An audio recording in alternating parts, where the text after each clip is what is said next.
Lecture को record भी कर रहा हूँ। ठीक है, मैं रिकॉर्ड भी इसको कर रहा हूँ ताकि किसी बच्चे का मिस हो जाए तो मैं रिकॉर्डिंग शेयर कर दूंगा। Okay sir. जी अच्छा, मैं ये व्हाइट बोर्ड खोल रहा हूँ। व्हाइट बोर्ड पे अलाउ पार्टिसिपेंट्स टू शेयर।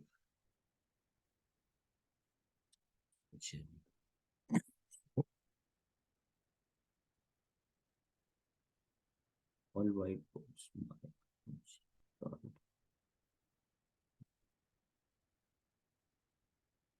हुआ, ये कुछ चेंज कर दिया इन्होंने।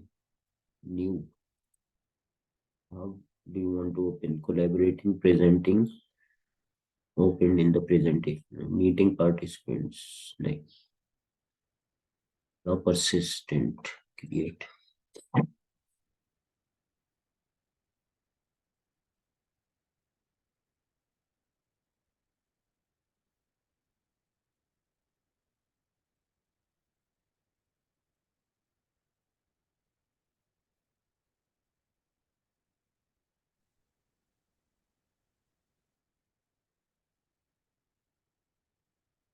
चले जनाब। अच्छा, अभी सरदार उजैर मुझे कुछ नजर आया था लेकिन अब गायब हो गया।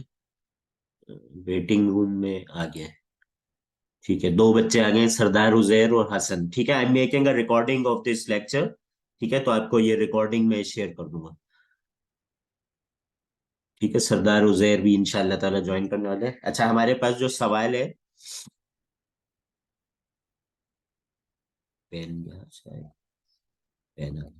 अच्छा, हमारे पास लेट से सवाल है। आपको मैंने जो टेस्ट के लिए आपको कहा है वो मैंने कहा है कि आपको सेकंड ऑर्डर करनी होगी।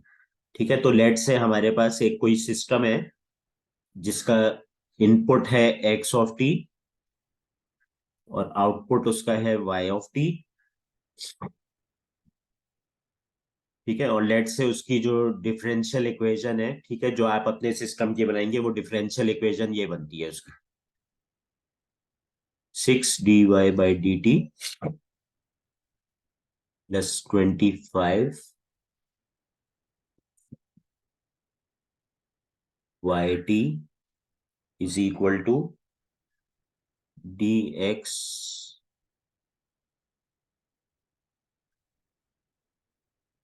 t/dt। ठीक है, both y and x are function of times, plus 2 times x of t। ठीक है, तो लेट से ये डिफरेंशियल इक्वेशन है जिससे आपका सिस्टम डिफाइंड है। अब आप अगर इसका लप्लास लेंगे तो इसका लप्लास स्ट्रेट फॉरवर्ड है, जो हमने क्लास में भी किया है। ठीक है, इसकी जो लप्लास से इक्वेशन आएगी वो क्या आएगी, s square y of s plus 6s y of s plus 25 is equal to,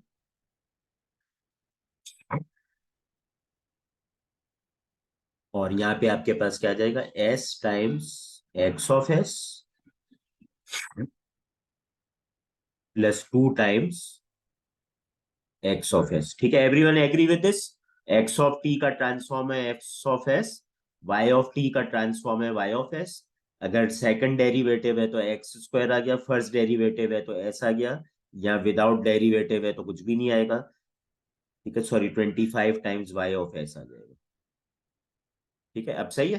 25 times y of s is equal to s times x of s plus 2 times x of s। ठीक है, everyone agree with this. ठीक है, तो अब हम अगर इस system का ट्रांसफर फंक्शन निकालें तो क्या होगा। ठीक है, इसका ट्रांसफर फंक्शन होगा y/s डिवाइड बाय x/s। ठीक है, आउटपुट अपॉन इनपुट, लेकिन फ्रीक्वेंसी डोमेन में होगा। ठीक है, तो ये हमारे पास क्या आ जाएगा, y/s अपॉन x/s हमारे पास आ जाएगा s plus 2 divide by s² plus 6s plus 25। ठीक है, तो ये मैंने कोई एक आर्बिट्रेरी सिस्टम लिया और इसका जो ट्रांसफर फंक्शन है वो ये आ जाएगा। ठीक है, अब हमें इस ट्रांसफर फंक्शन को देख के इसका स्टेबिलिटी एनालिसिस निकालना है। ठीक है, ये सेकंड ऑर्डर सिस्टम है जैसा मैंने आपको सीईपी में कहा है। ठीक है, तो ये बिल्कुल आपको सीईपी में कुछ इस तरह का सिस्टम सिमुलेट करके दिखाना होगा। ठीक है, तो हम इसका स्टेबिलिटी एनालिसिस भी करेंगे। ठीक हो गया ये। ठीक है, अब हमारा ताल्लुक सिर्फ इसके ट्रांसफर फंक्शन से। ठीक है, I am going to rub the white board और हम इस ट्रांसफर फंक्शन से अब इसका स्टेबिलिटी एनालिसिस करेंगे। ठीक है, तो हमारे पास जो है ये ब्लैक बोर्ड साफ करने के लिए रबर किधर चेंज कर दिया इन्होंने काफी है। Eraser, pen, line, text, sticky note, comment, frame, eraser कहाँ ले गए लोग? पहले तो एक पता नहीं इरेजर। सर, ये तो शो हो रहा है पेज 1 हाँ, मुझे तो। जो आपको जिस पे भी इरेजर, आपने काम जिस पे भी आपको आपने काम करवाया था ना, उस पे पेज 1 लिखा हुआ है। उसमें पेज 1 लिखा हुआ है? अच्छा, जी इसमें पेजेस का कोई सिस्टम कर दिया है? शायद, यस सर। पेज 1। अच्छा, चले फिर रब नहीं करना पड़ेगा, ये बड़ा अच्छा कर दिया। चले, एड पेज, पेज 2। अब हम yes sir, page new two में पेज काम है। कर रहे हैं तो हम पेज 1 भी जब देखना चाहें, चले ये काम अच्छा बता दिया आपने। ठीक है, अब हमने पेन सेलेक्ट कर लिया। हमारा क्या था? ट्रांसफर फंक्शन था y(s) divide by x(s). x(s)=s+2।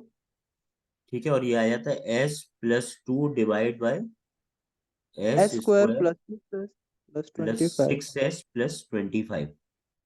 ठीक है, अब ये वाला जो सिस्टम है इसमें अगर आपको याद हो, मैंने आपको एक पोल और जीरो का कॉन्सेप्ट समझाया था। तो पोल वो होते हैं जिसमें डिनोमिनेटर जीरो पे चला जाता है। तो अगर हम इस डिनोमिनेटर को फैक्टराइज करें, ठीक है, दिस क्वाड्रेटिक इक्वेशन, ठीक है, क्वाड्रेटिक इक्वेशन के अगर b² -4ac को अगर हम एवेल्युएट कर लें तो हमें उसके रूट्स के बारे में पता चल जाता है। ठीक है, तो इसको b² -4ac अगर हम करेंगे तो क्या आ जाएगा? 36 माइनस 4 टाइम्स 1 टाइम्स 25। ठीक है, तो ये हो जाएगा 36 - 100 विच विल बिकम -64।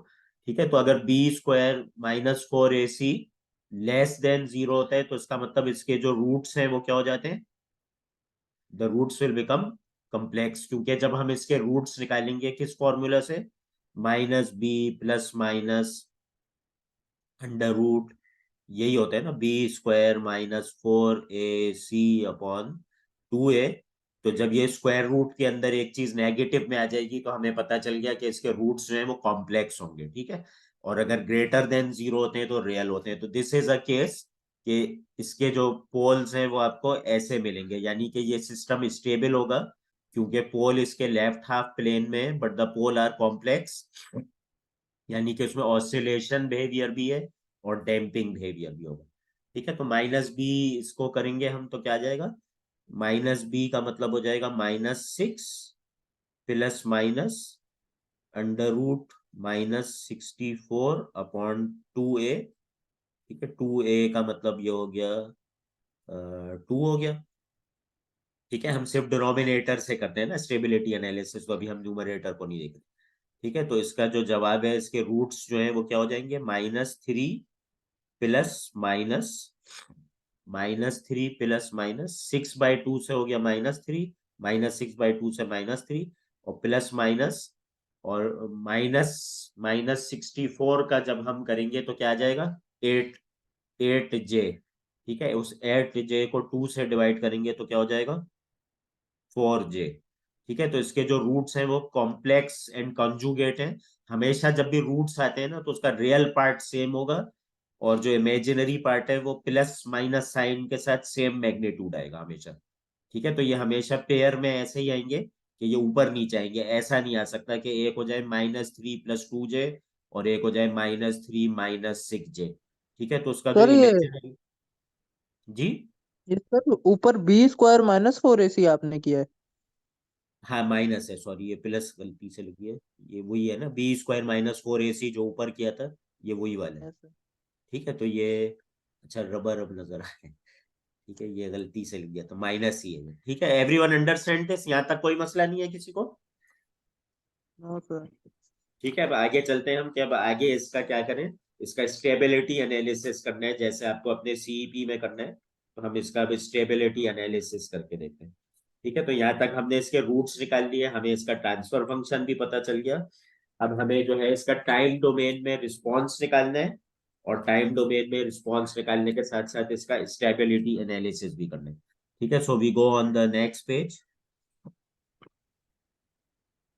ठीक है, नेक्स्ट पेज के अंदर हमने अब इसका स्टेबिलिटी एनालिसिस करना है। ठीक है, हुजैफा खान भी आ गए। ठीक है, आई होप हुजैफा भी ज्वाइन कर लेंगे थोड़ी देर में। ठीक है, मैं वैसे रिकॉर्डिंग बना रहा हूँ, I will share the recording. ठीक है, so let's start on the pen. कहाँ चला गया पेन? पेन पेन ये वो हाईलाइटर। ओके जनाब। ठीक है, तो हमें अब इसका ट्रांसफर फंक्शन पता है अपने सिस्टम का। हमारे सिस्टम का जो ट्रांसफर फंक्शन है डेट इज s+2/s² +6s+25, यही था हसन? यस सर, यही था। यही था। ठीक है, और अब हमने इसका ये भी स्टेब्लिश कर लिया कि इसके स्टेबिलिटी एनालिसिस के अंदर, इसके अंदर ये कॉम्प्लेक्स रूट्स आ रहे हैं, इसके पोल्स कॉम्प्लेक्स आ रहे हैं, लेकिन वो लेफ्ट हाफ प्लेन में ही है, तो मेरा सिस्टम स्टेबल है। अब मुझे लेकिन अपने सिस्टम का स्टेबिलिटी एनालिसिस करना है। ठीक है, तो आपने ये काम मैटलैब पे भी करना है और पेपर एंड पेन से भी करना है। तो पेपर और पेन से जो करना है वो मैं आपको बता देता हूँ, और आपने फिर उसको मैटलैब में भी वेरीफाई करना होगा। ठीक है, अब हमने इसका वही इनवर्स लैप्लास करके वो सब निकालना होगा। तो पहले हम इसका फैक्टराइजेशन करेंगे, तो ये हो जाएगा ये जो ऊपर वाली चीज है, this will become in the form of factors, it will become a/। अच्छा, अगर जो है मैंने इसको एक यूनिट स्टेप इनपुट दिया है। ठीक है, अगर मैं इस सिस्टम को अब चला रहा हूँ, ठीक है, इस सिस्टम को चला रहा हूँ और किसी ने कहा कि मैंने इस सिस्टम को यूनिट स्टेप इनपुट दिया है और आपको इसके आउटपुट का एनालिसिस अब करना है। ठीक है, तो यूनिट स्टेप का आपको पता है x(s) क्या बन जाता है, 1/s। ठीक है, तो ये इस x(s) को 1/s सपोज करके अगर हम इस सिस्टम के अंदर पुट करेंगे और खाली y(s) का एनालिसिस करना है कि y(s) क्या बनेगा, तो वो y(s) क्या बन जाएगा, it will become this gadget multiply by x(s) which is equal to 1/s। तो आपके पास एक और 1/s आ जाएगा। ठीक है, एवरीवन फॉलोइंग? ठीक है, हम इस यस सर। सिस्टम को स्टेप इनपुट के लिए चला रहे हैं, आपको मैंने कहा स्टेप के लिए भी चलाएंगे, रैंप के लिए भी चलाएंगे। तो लेट से हम अभी अगर इसको स्टेप के लिए चलाएंगे तो x(s) बन जाएगा 1/s। यहाँ पे आके मल्टीप्लाई होगा तो ये s डिनोमिनेटर में आ जाएगा। उसके बाद जब आप इसका पार्शियल फ्रैक्शन बनाएंगे तो कुछ पार्शियल फ्रैक्शन ऐसे आ जाएगा। ठीक है, a/s plus bs/c divided by s² plus 6s plus 25। ठीक है, अब आप इसका एलसीएम ले लेंगे तो क्या हो जाएगा, a times s² plus 6as। ठीक है, जब आप इसका एलसीएम ले लेंगे तो क्या हो जाएगा, ये हो जाएगा s times s² plus 6s plus 25। ठीक है, और ये हो जाएगा as² plus 6as plus 25a plus, और ये वाली साइड हो जाएगी bs² प्लस cs। ठीक है, and this thing is equal to s+2 same thing.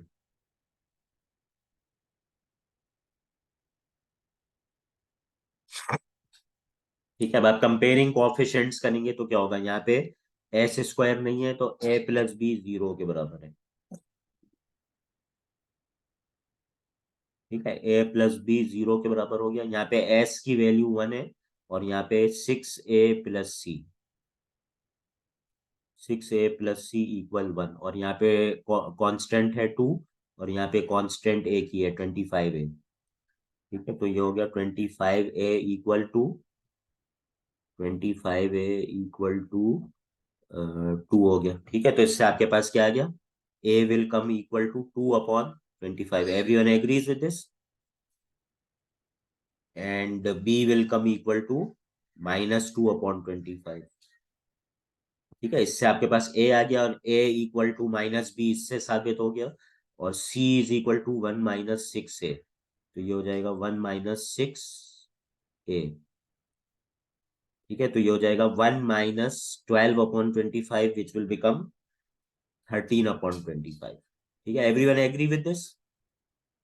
ठीक है, यहां तक सबको समझ में आ गया कि हम इस सिस्टम का आउटपुट निकालना चाह रहे हैं फॉर यूनिट स्टेप इनपुट। ठीक है, शारिफ साहब भी आ गए, लेट आते हैं ये हमेशा, ऑनलाइन क्लास में भी लेट आए। अब कौन सी मोटरसाइकिल पंचर हुई है तुम लोगों की? ठीक है, this means they are habitual person. Physical class में कहते थे हमारी बाइक पंचर हो गई, अब ऑनलाइन क्लास में क्या पंचर हुआ इनका, राउटर पंचर हो गया। चले बारह सर ए मैं बी सी। जी सर मैं टाइम पे आया हूँ। सरदार उजैर आप भी लेट आए हैं, सिर्फ सबसे पहले हसन आया, तो मैंने क्लास हसन के साथ अकेले शुरू की थी। अच्छा, सर यहाँ मैं तक भी क्लियर टाइम है पे आया हूँ। सबको? ठीक है, ए और बी और सी की वैल्यू की कैलकुलेशन तक सब लोग क्लियर है? ए और बी और सी की यस कैलकुलेशन तक सर। सब लोग क्लियर है? जी यस सर। ठीक है, क्लियर है सब लोग। ठीक है, नेक्स्ट पेज पे जाते हैं। अब इस ए और बी और सी से हम क्या फाइंड करेंगे? हम फाइंड करेंगे अब इसका टाइम डोमेन में रिस्पॉन्स, ठीक है, और उसकी स्टेबिलिटी एनालिसिस वगैरह देखेंगे।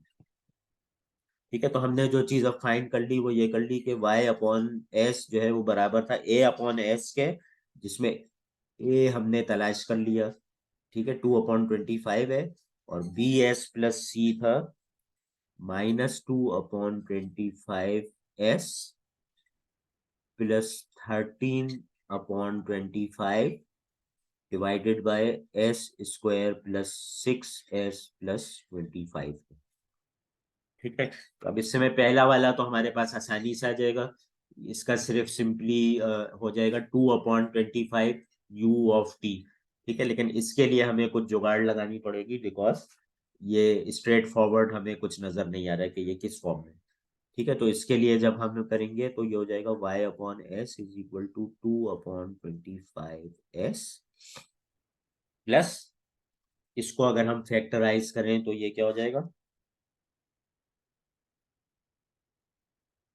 ठीक है, ये बराबर हो जाएगा, इसका कंप्लीटिंग द स्क्वायर अगर हम करें तो ये बराबर हो जाता है s प्लस 3 स्क्वायर, इससे हमारे पास आ जाएगा s square plus 6s plus 9। ठीक है, उस 9 में हमें फर्दर 16 और जोड़ना पड़ेगा कि 25 बन जाए। ठीक है, तो हम इसको कॉस या साइन के ट्रांसफॉर्म में रिजेंबल कराने के लिए ऐसे लिख सकते हैं, now this become exactly equal to this, s square plus 6s plus 9 plus 16 is equal to 25। ठीक है, और न्यूमरेटर में मुझे नजर आ रहा है 2/25s प्लस 13/25। ठीक है, तो इस वाले पार्ट को जो है मैं कॉस से रिजेंबल करा सकता हूँ, और इस वाले पार्ट को मैं साइन से रिजेंबल करा सकता हूँ। ठीक है, तो ये हो जाएगा 2/25s प्लस, या इसको कर देते हैं -2/25s s plus 3 square plus 4 square. अच्छा, अब इसको मुझे अगर इससे रिजेंबल कराने हैं कॉस से, तो मुझे यहाँ पे s प्लस 3, ऊपर भी s प्लस 3 चाहिए। ठीक है, एवरीवन एग्रीज?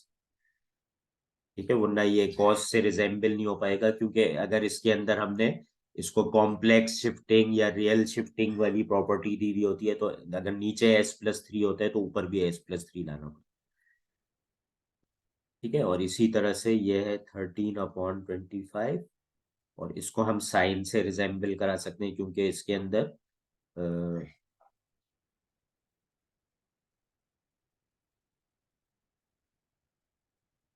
इसके अंदर जो है ऊपर s नहीं आ रहा, तो हमें इसको ऊपर b लाने की वो करना पड़ेगा। ठीक है, तो s plus 3 square plus b square, यानी कि ये 2 स्क्वायर हो गया।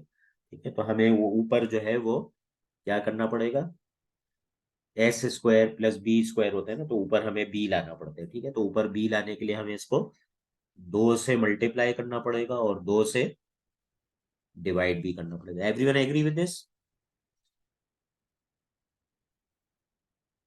यस ठीक है, sir. Everyone agree with this, यहाँ तक क्लियर है सबको? नहीं सर, एक दफा दोबारा रिपीट करना है।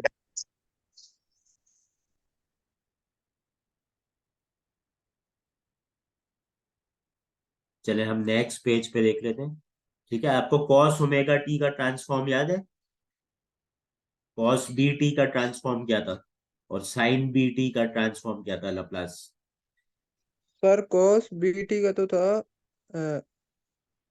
क्या था, भूल गया। S upon s square plus b square. Yes sir, yes ये। ठीक है, और इसका था बी और अपॉन इसका b s upon s square s plus b square square, plus sir b याद आ स्क्वायर। गया। और अगर हमने इसको ये कर दिया था e⁻−8t cos bt, तो उसका ट्रांसफॉर्म क्या था, जहां जहां पे s आ रहे हैं वहां वहां पे आपको s+a लिखना पड़ता था। याद आ गया? याद आ गया सबको?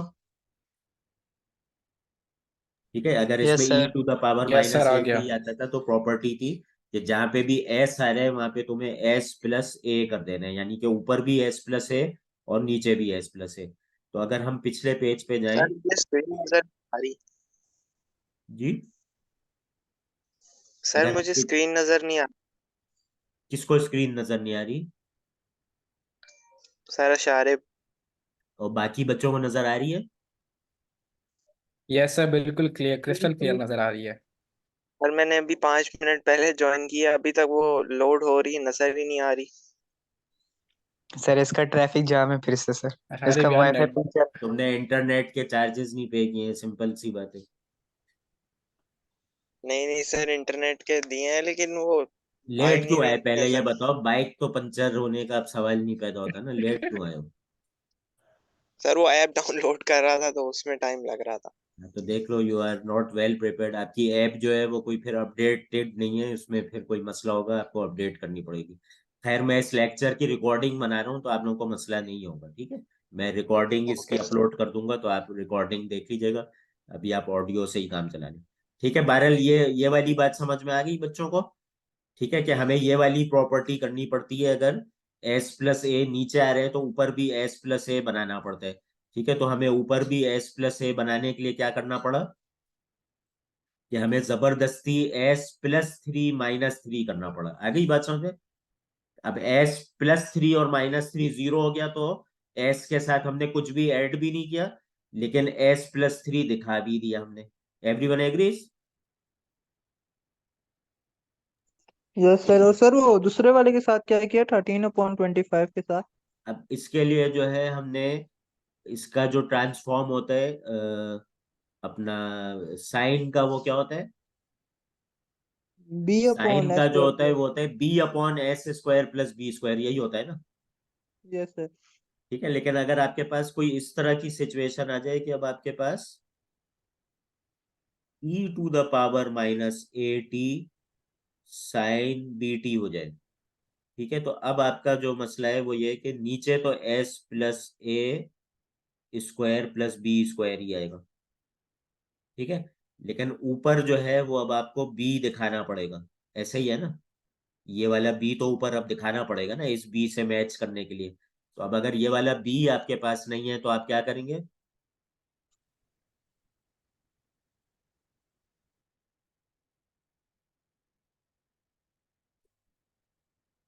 ठीक है, अब ये जो b था जिसकी वैल्यू 2 थी ना, 2² होनी चाहिए थी, 2। तो अब अगर वो 2 आपके पास नहीं है तो आपने जबरदस्ती एक 2 लगाया और उसको मल्टीप्लाई बाय हाफ कर दिया। ठीक है, तो टुगेदर ये दोनों भी मिलके क्या बन गए? ठीक है, ये दोनों भी मिलके किसके बराबर हो गए? 1 से। किसी चीज को 1 से मल्टीप्लाई करो तो वही की वही चीज रहती है, लेकिन आप 2 दिखाने में कामयाब हो गए। इसी तरह से किसी चीज में 0 ऐड करो तो वो वही का वही रहता है, लेकिन आप s+3 दिखाने में कामयाब हो गए। Everyone agrees?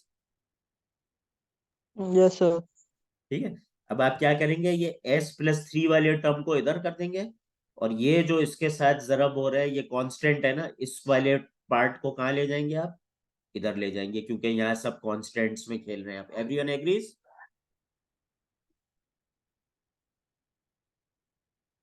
ठीक है, everyone yes sir. Understood this?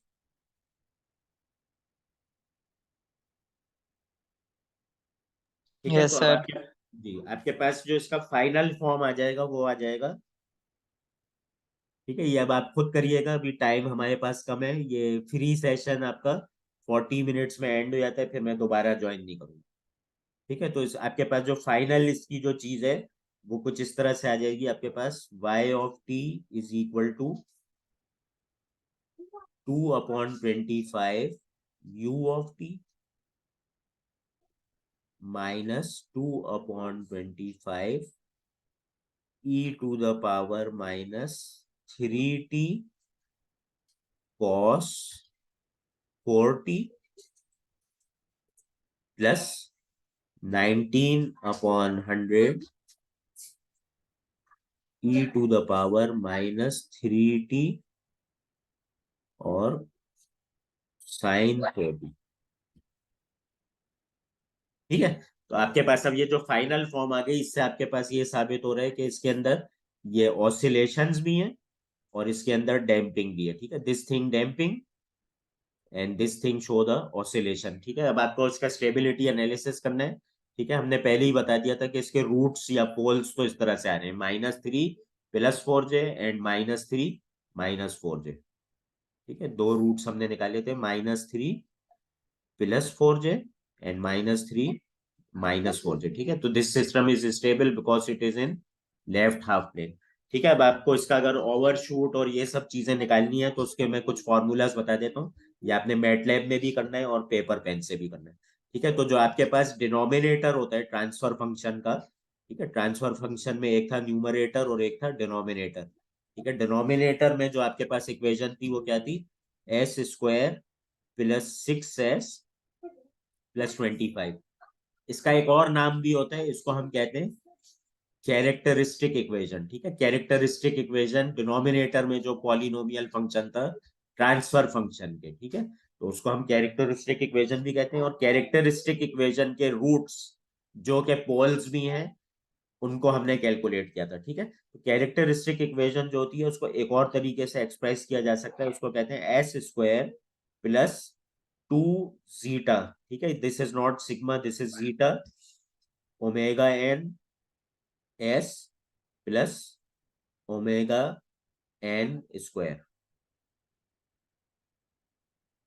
ठीक है, ये वाला कहलाता है नेचुरल फ्रीक्वेंसी ऑफ ऑसिलेशन और जीटा जो है ये इसके डैम्पिंग से रिलेटेड होता है। ठीक है, this is a damping constant and this is natural oscillation. ठीक है, अब आप कहेंगे ये वाली कौन सी ऑसिलेशन है, इसको हम कहते हैं फोर्स्ड ऑसिलेशन। ठीक है, इस सिस्टम में दो ऑसिलेशन होती है, एक होती है नेचुरल ऑसिलेशन, एक होती है फोर्स्ड। ठीक है, तो ये वाली कहलाती है फोर्स, ये वाली आपकी कहलाती है नेचुरल फ्रीक्वेंसी ऑफ ऑसिलेशन। ठीक है, तो इसकी जो नेचुरल फ्रीक्वेंसी ऑफ ऑसिलेशन है, सर नेचुरल कौन सी है, जीटा वाली या ऊपर वाली? जीटा डैम्पिंग कांस्टेंट है, जीटा डैम्पिंग कांस्टेंट है और ये इसकी नेचुरल फ्रीक्वेंसी ऑफ ऑसिलेशन है। ठीक है, तो इसके अंदर आपके पास 2 जीटा ω_n की वैल्यू है 6 और ω_n की वैल्यू क्या हो जाएगी, √25। ठीक है, तो ω_n आपके पास आ जाएगा √25 और इसको जब आप इधर पुट करेंगे तो आपके पास जीटा की वैल्यू आ जाएगी। तो जीटा की वैल्यू इस सिस्टम के अंदर आएगी 0.6। ठीक है, तो अब आप इसका ओवरशूट निकालने का जो फॉर्मूला है वो मैं बता देता हूँ। ठीक है, ओवरशूट निकालने का फॉर्मूला है परसेंट ओवरशूट। एक सेकंड।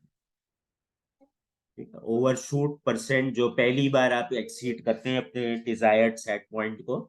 ठीक है, तो वो जो आपके पास परसेंटेज ओवरशूट होता है उसकी वैल्यू है 100 e⁻, zeta, this is not sigma, zeta into pi. ठीक है, पाई ये 3.14 वाला है, इंटू 1 - जीटा स्क्वायर √। ठीक है, तो इस सिस्टम के लिए जब आप करेंगे तो आपके पास नेचुरल फ्रीक्वेंसी ऑफ ऑसिलेशन इसकी आएगी 5 रेडियन/सेकंड, क्योंकि ω_n² था 25। ठीक है, और इसके जो परसेंटेज ओवरशूट है वो कितना आएगा, और ये जीटा 0.6 था। ठीक है, जीटा वॉज 0.6। ठीक है, मैंने, हाँ, √25 है। ठीक है, तो अब इसके अंदर जो परसेंटेज ओवरशूट आता है इस सिस्टम का वो आता है 18.98%। 18.98% का मतलब है कि जब ये पहली बार अपने सेट पॉइंट से एक्सीड कर जाएगा, ठीक है, तो ये कितने फीसद से एक्सीड करेगा, 18% से एक्सीड करेगा। यानी कि अगर आपका सेट पॉइंट 100 था, ठीक है, तो ये 118.98 पे चला जाएगा जब पहली बार उसको ओवरशूट करेगा। ठीक है, इसी तरह से आपका राइज टाइम जो होता है, राइज टाइम जो होता है वो बराबर होता है एक टाइम कांस्टेंट के। ठीक है, तो इस सिस्टम में आपका जो टाइम कांस्टेंट है वो कहां से आएगा, वो यहाँ से आएगा। ठीक है, ये वाली जो चीज होती है 3, ये टाइम कांस्टेंट है। ठीक है, तो आप इसको इस्तेमाल करेंगे तो आपका जो राइज टाइम है वो कितना हो जाएगा, 3 सेकंड्स। नहीं नजर आ रहा कि आप कौन सी जी चीज का बता रहे हैं। मार्कर कोई नजर नहीं आ रहा, पॉइंटर वगैरह जिससे पता चले कि आप कहाँ पॉइंट कर रहे हैं। अच्छा, यहाँ पे जो है ये इसकी बात हो रही है, ये सर दिख रहा है मुझे पॉइंटर। ठीक है, अब अब नजर आ रहा नजर है। आ। ठीक है, तो ये वाली जो चीज है ये टाइम कांस्टेंट होती है। ठीक है, सो यू विल से कि जो टी आर है इसका वो एक टाइम कांस्टेंट के बराबर है। राइज टाइम जो है इसका वो बराबर है 3 सेकंड्स के, और जो सेटलिंग टाइम होता है वो बराबर होता है 3 टाइम कांस्टेंट के, तो वो बराबर हो जाएगा 3 टाइम्स 3, 9 सेकंड्स के। ठीक है, तो अगर आप इस सिस्टम को मैटलैब वगैरह में प्लॉट करके देखेंगे तो उसका मतलब ये होगा कि ये जो भी सिस्टम इस तरह का डिस्प्ले देगा तो ये इसका जो सेटलिंग टाइम है वो आपके पास आ जाएगा 9 सेकंड। ठीक है, जो राइज टाइम है जो ये पहली बार अपनी डिजायर्ड को क्रॉस करता है वो हो जाएगा 3 सेकंड, और ये जो परसेंटेज ओवरशूट है जो इसने पहली बार ओवरशूट किया है वो 18% है। ठीक है, तो ये वाली चीजें जो है ये आप कैलकुलेशन से भी फाइंड कर सकते हैं, और ये वाली जो चीजें हैं ये आप उससे भी फाइंड कर सकते हैं मैटलैब से। ठीक है, तो आपने ये दोनों काम करने होंगे अपनी कॉम्प्लेक्स इंजीनियरिंग प्रॉब्लम के अंदर। ठीक है, सर वो everyone has. Steady state error, जी, स्टेडी स्टेट एरर जो था। स्टेडी स्टेट एरर वो मैटलैब आपको निकाल के दे देगा। स्टेडी स्टेट एरर का कोई फॉर्मूला नहीं होता, लेकिन ये एज्यूम होता है कि तकरीबन 3 टाइम कांस्टेंट के बाद वो एक कांस्टेंट स्टेडी स्टेट एरर उसका होगा which is with in 2% overshoot. ठीक है, इस चीज को आप वेरीफाई कर लीजिएगा कि 9 सेकंड के बाद जो इसका स्टेडी स्टेट एरर है it should be with in the 2% overshoot, यानी कि डिजायर्ड सेट पॉइंट की वैल्यू के 2% के अंदर अंदर होना चाहिए। ठीक है, जो एक्चुअल वैल्यू है वो आप मैटलैब से निकाल के बताइए, तो उसकी कैलकुलेशन नहीं है कोई। ठीक है, क्योंकि ये चीज स्केच में आप नहीं निकाल सकते, जो एक्चुअल वैल्यूज हैं वो इसकी सारी आप मैटलैब से निकाल सकते। ठीक है, ओके सर। ठीक है, ये आपको कॉम्प्लेक्स इंजीनियरिंग प्रॉब्लम में हेल्प करेगा। अब मैं क्लास खत्म कर रहा हूँ, खाली 3 बच्चे ही बचे हैं अभी, और सरदार उजैर भी भाग गया, शारिब भी भाग गया। चले, मैं इसकी ना रिकॉर्डिंग आपको अवेलेबल कर रहा हूँ, तो आप रिकॉर्डिंग से भी इसको देख सकते हैं। ठीक है, चले, शुक्रिया।